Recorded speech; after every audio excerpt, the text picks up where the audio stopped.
The Home Secretary, Chris Philp.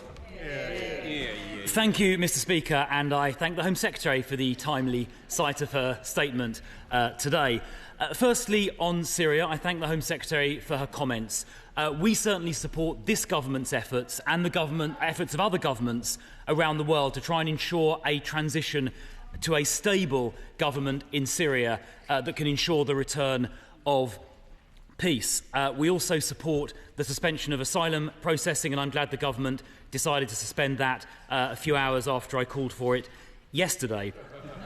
But in respect of asylum claims, will the Home Secretary agree that given most, if not all, of these asylum claims are predicated on the threat posed to the individual by former President Assad, now that threat has gone and the basis for the asylum claim has gone, it would be reasonable to ask those Syrians claiming asylum on that basis, or recently granted asylum on that basis, to return once safe.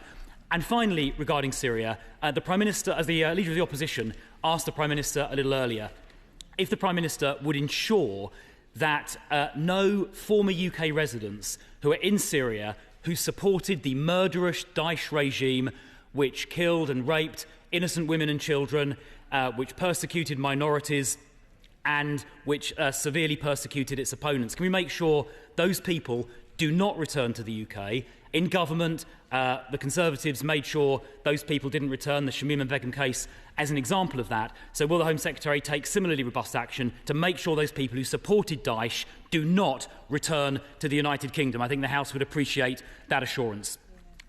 Now, Madam Deputy Speaker, turning to the question of small boats and border security, the Home Secretary asserted, I must say rather boldly, that her approach is, and I quote, delivering results. So let's have a look at what results are. I'm afraid the facts don't bear that out. Let's have a look at the results that are actually being delivered. In the 150 days since the election, more than 20,000 people dangerously and illegally crossed the English Channel. That is 18% up on the same 150 days the previous year. I don't call an 18% year-on-year increase delivering results. That is a failure. Why are these figures up year on year? Well, the National Crime Agency told us we need a deterrent, that law enforcement alone won't be enough, and yet the government cancelled the Rwanda deterrent before it even started. The first flight was due to take off on the 24th of July, and they cancelled it before it even took off. Now, of course, we welcome the work on law enforcement, which continues the work done by the previous government. But according to the NCA, that alone will not be enough. We need a deterrent. When will she introduce one? Now, in the spirit of examining her claim she is delivering results, let's look at their record on asylum hotels. They promised in their manifesto to close down and end the use of asylum hotels. Well, we've recently got some figures which demonstrate in the 3 months following the election, far from reducing asylum hotel use, they increased it by 6,066 people in places like Peterborough and in Altrincham. Constituencies now represented by Labour MPs having asylum hotels opened up in express contradiction of their own manifesto commitment.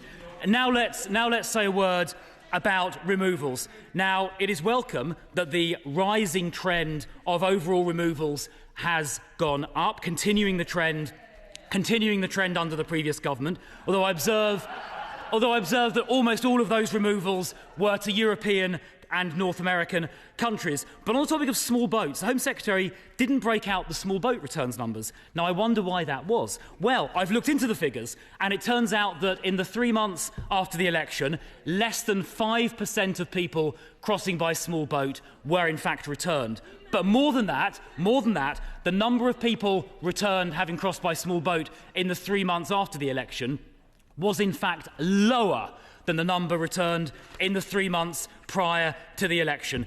So the numbers returned from small boats, in fact, went down under this government. Now, she mentioned criminal gangs, and I'm glad the work started under the last government, including by my right honourable friend, the member for Braintree, is being continued, including international cooperation that he pursued both as Foreign Secretary and as Home Secretary.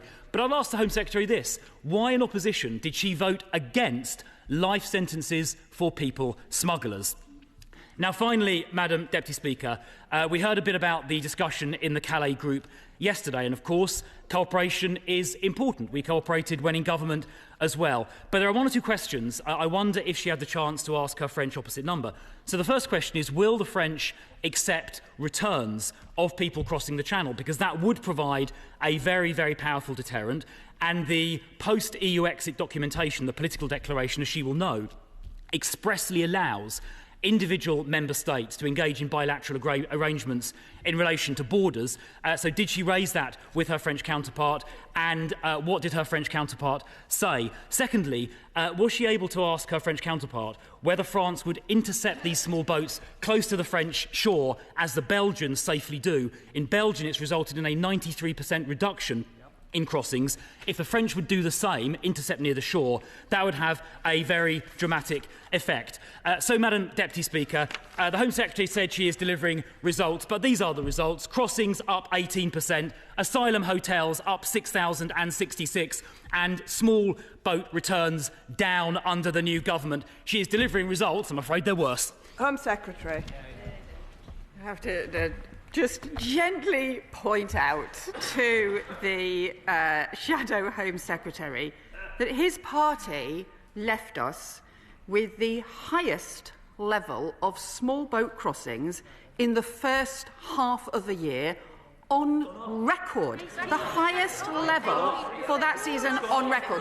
If we had carried on with small boat crossings at the level that they were in the first half of the year when he was in the Home Office, there would have been thousands more arrivals that we would have had to deal with over the last few months. When he was Immigration Minister, of course, point out to him as well that small boat crossings increased around tenfold because he let these criminal gangs take hold along the Channel. They built an entire criminal industry on his watch that he did nothing to stop. And that is why we are having to deal with these criminal gangs now.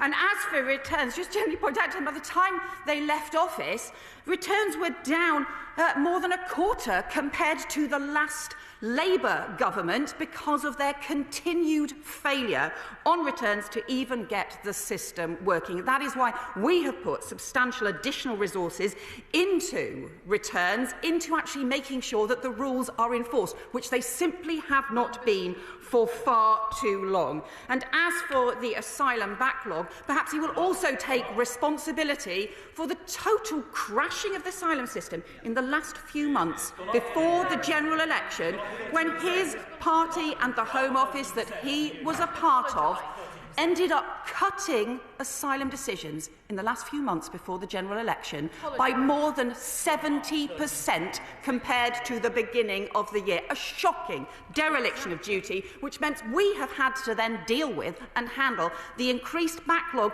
that his party left behind over the summer, getting that back under control. There are some important issues around the decisions on asylum cases for Syria. And let's be clear, many of the claims that have been made against the Assad regime, for asylum against the Assad regime, which is clearly not in place. It would therefore not be appropriate to be granting asylum decisions on those cases in the current circumstances. We do need to monitor the evolving situation so that we can get new country guidance in place and so that we can take those decisions. But we will do that in a sensible and serious way, which is about getting the asylum and the immigration systems back in control. In contrast to, frankly, the Shadow Home Secretary and the party opposite, who seem simply to want to go back to the Rwanda scheme, which I point out to them once again cost £700 million for the taxpayer and sent just 4 volunteers to the Kigali. The most shocking waste of public money over 2 years on a failing scheme. All they did was gimmicks instead of ever getting a grip. And all the Shadow Home Secretary wants to do is turn the clock back to failure again. Stella Creasy. Thank you, Madam Deputy Speaker. And it is so refreshing to have a Home Secretary who is actually targeting those who are exploiting refugees. And I understand what she's saying about the evolving situation in Syria, and I welcome